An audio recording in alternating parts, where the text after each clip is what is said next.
Audio Jungle.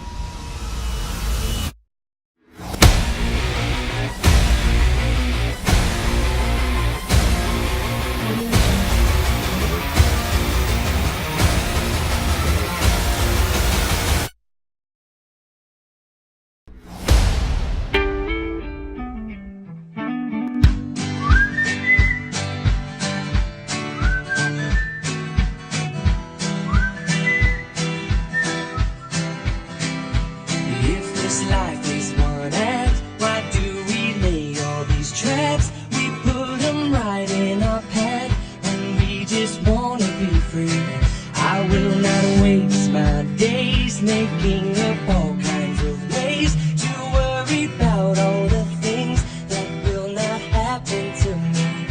So I just let go of what I know I don't know, and I know I only do this by living in the moment, living my life easy and breezy, peace of my mind. Peace in my heart, peace in my soul.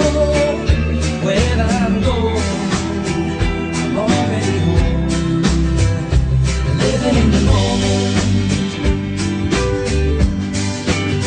I'm letting myself off the hook for things I've done. Hi, my name is Nurina. I will explain about this box. Okay, this is our box. The material used for this box are a few boxes, recycle boxes, A4 papers, and also aluminum can. This is the hole where the ball to drop with diameter of 5 cm. This is the aluminum can pieces where the sensor to detect.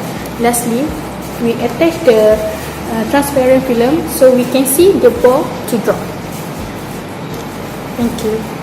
Done. Hi, my name is Aimi. I'm going to tell you about the safety precaution in the lab. Firstly, if you want to carry out an experiment in the lab, make sure there is technician to accompany you. Secondly, shoes must be worn at all times. Students are not allowed to wear any slippers in the lab. More than once to just make sure I was denied the future I'd been searching for. I spun around, hurt no more by living in the moment. Thirdly, students are not allowed to wear any jewelry during the process. Fourth, make sure that your workplace is clean as possible to ease the operations. Wherever I'm going, I'm already home. I'm living in the moment, I'm living my life, just taking it easy. Peace of my Fifth, keep all the fluids and chemicals away from the electrical circuit to prevent any leakage of electricity. I'm already home. Last but not least, eating is not allowed in the automation lab. Lastly, make sure the electric power supply to PLC is turned off when touching the PLC and connecting wire to the PLC. Peace in my soul. Wherever I'm going, I'm already home. Hi, I'm Zhen Liang, and now I'm going to explain on the connection of wire for this material handling project. Firstly, let me introduce the components for this project. There are sensor A, sensor B, relay A, relay B, and 4 solenoids in the valves. So TL represents the top left, while TR represents the top right, bottom left, and the bottom right. And from the box here, it represents the interface circuit, and on the interface circuit there are a few pins which is mounted on this circuit, whereas the pin here represents the Raspberry Pi 3. So let me explain the connection of the sensor first. The sensor consists of 3 wires which are brown color, blue color, and black color.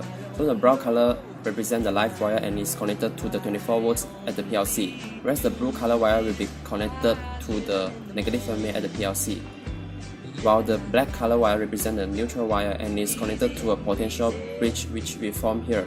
So why do we form a potential bridge? This is because during the connection we face some problem in connecting our sensors to these pins. Thus, we cannot get a proper result by connecting to these pins, and we decide to connect it to a potential bridge. And the potential bridge functions to reduce the voltage across the Raspberry Pi so that it will not damage the Raspberry Pi.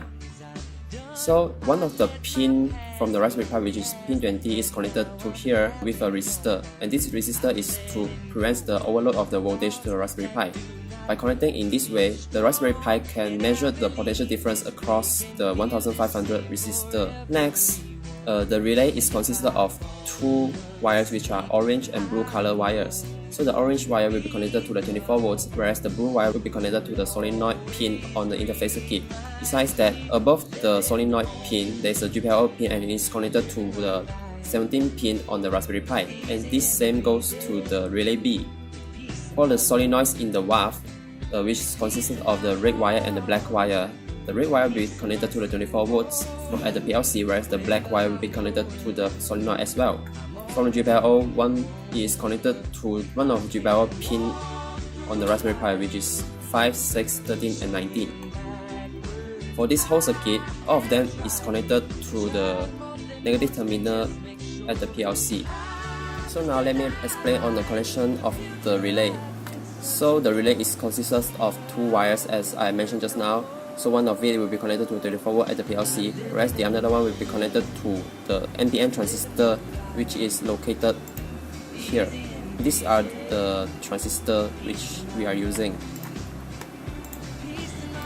So the base of the NPN transistor will be connected to the GPIO, and this connection acts as a switch to turn on the transistor.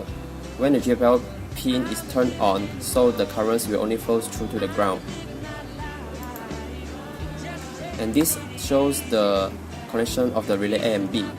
So when the relay A is turned on, these 6 and 7 will be connected. Whereas if the relay B is turned off, number 6 and number 8 will be connected. So the voltage will be flow accordingly like this. From here, it will trigger the motor here to rotate counterclockwise. And then the current back to the negative terminal as shown. Whereas if the relay B is turned on, the 6 and the 7 will be connected, and thus the current flow will be flow to the counterclockwise direction, and this trigger the motor to rotate counterclockwise, and then the current will flow through from 7 to the 6 and then to the negative terminal. For the connection of valve, and this is almost the same with the connection of the relay, which the negative terminal is also connected to the NPN transistor, and then the GPIO pin acts as the switch to trigger the NPN transistor, and thus the current can flow through to the ground. So that's all from my explanation on the wiring. Thank you.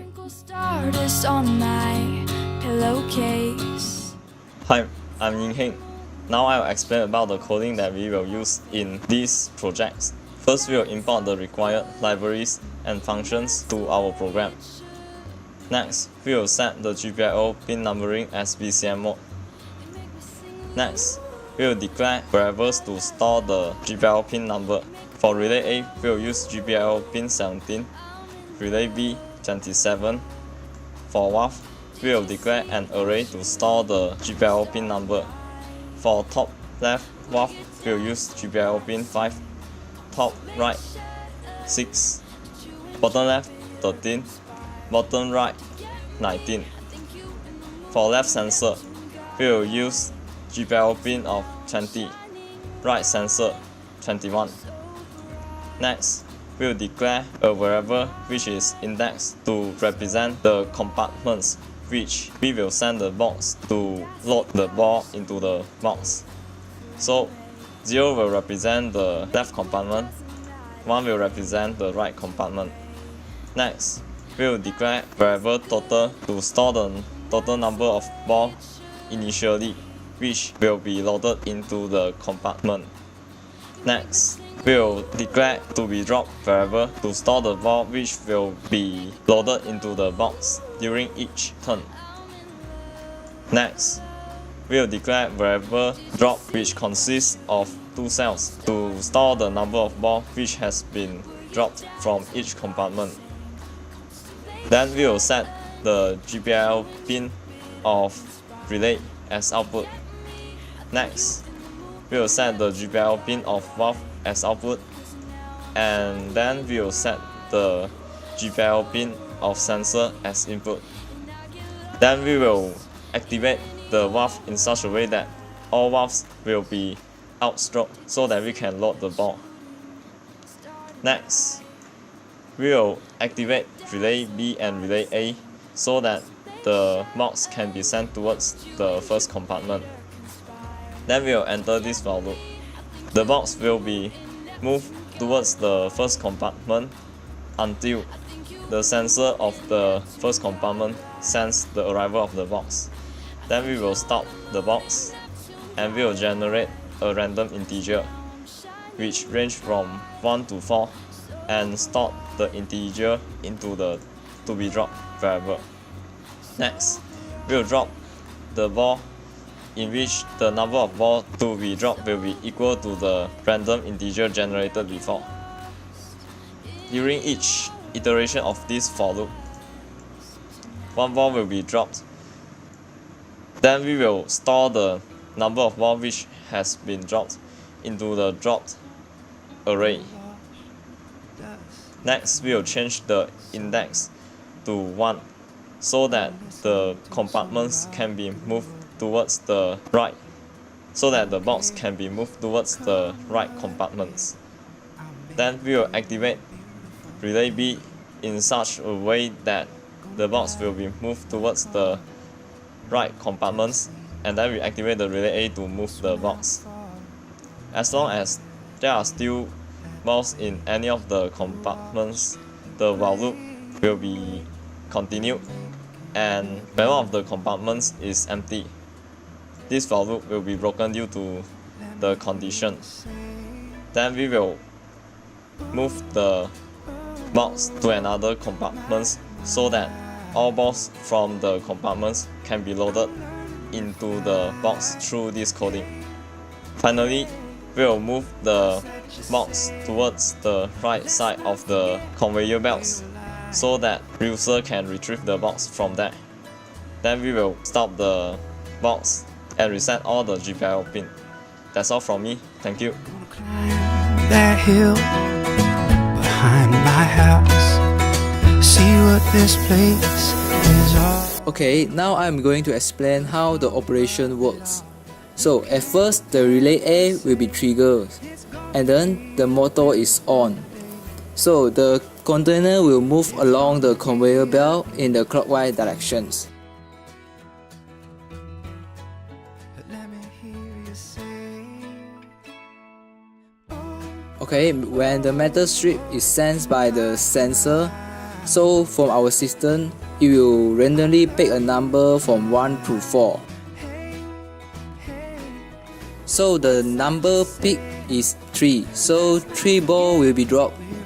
The first ball, second ball, and the third ball. So now the container will continue to move to the second feeder.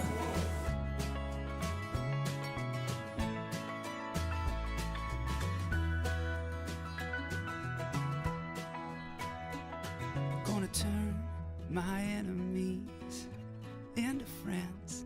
What's broken gets strong Again, once the sensor sends the metal strips, when we all come. so now the number picked will be 1. So 1 ball will be dropped from the feeder 2. And that's gonna be my beauty. As you can see, the container is moving towards the first feeder. So now the first feeder left 1 ball. So the number should be 1. What's that you say? So the sensor sends a metal strip. So 1 ball will be dropped. So as you can see now, the first feeder has no ball, so the container will straight away move to the second feeder and then collect all the remaining ball. As you can see, the sensor sends a metal strip, so the remaining number of ball will be dropped. First ball, second ball, and the third ball. And then the container will be moved to the destinations that you want. Thank you.